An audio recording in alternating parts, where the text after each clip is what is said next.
వృద్ధాప్యం వచ్చిన తర్వాత భార్యాభర్తల్లో ఎవరో ఒకరు ముందు చనిపోవడం సహజం. మిగిలిన వారు ఆ విరహాన్ని తట్టుకోవడం కూడా అసాధ్యమే. చాలా మటుకు ఆ బెంగతో మిగిలిన వారు మహా అయితే 6 నెలలు లేదా ఏడాదిలోపు చనిపోవడం జరుగుతుంది. అయితే కొందరు మరణంలో కూడా జంటగా కలిసే చనిపోవాలనుకుంటారు. అలాంటి అవకాశం అందరికీ రాదు. కానీ ఓ జంటకు వచ్చింది. నెదర్లాండ్స్ రాజకీయాల్లో కీలక పాత్ర పోషించిన మాజీ ప్రధాని డ్రైస్ వాన్ అగ్ట్ ఆయన భార్య యూజీని కారుణ్య మరణం కోసం నిర్ణయం తీసుకున్నట్టు తెలుస్తోంది. దంపతులిద్దరూ చేతిలో చెయ్యి వేసుకుని తమ స్వస్థలమైన నిజ్మేగన్లో తనువు చాలించారు.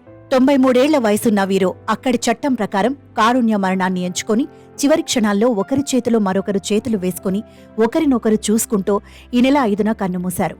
దీంతో వీరి మధ్య 70 ఏళ్ల ప్రేమ బంధానికి తెరపడింది. 1977 నుంచి 1982 వరకు ప్రధానిగా సేవలందించిన 93వ పుట్టినరోజు జరుపుకున్న 3 రోజుల తర్వాత స్వగ్రామమైన నిజ్మేగెన్లో తన ప్రియమైన భార్య యూజీనీ చేతిలో చెయ్యి వేసి ఆమెతో పాటే మరణించారని ఆయన స్థాపించిన హక్కుల సంస్థ వాన్ ఆక్ట్స్ క్లబ్ ప్రకటించింది. 2019లో బ్రెయిన్ హ్యామరేజ్ బారిన పడిన వాన్ ఆక్ట్ ఆ తర్వాత పూర్తిగా కోలుకోలేకపోయారు. ఒకరిని విడిచి మరొకరు జీవించలేమని నిర్ణయించుకున్న తర్వాత వారు కారుణ్య మరణాన్ని ఎంచుకున్నారు.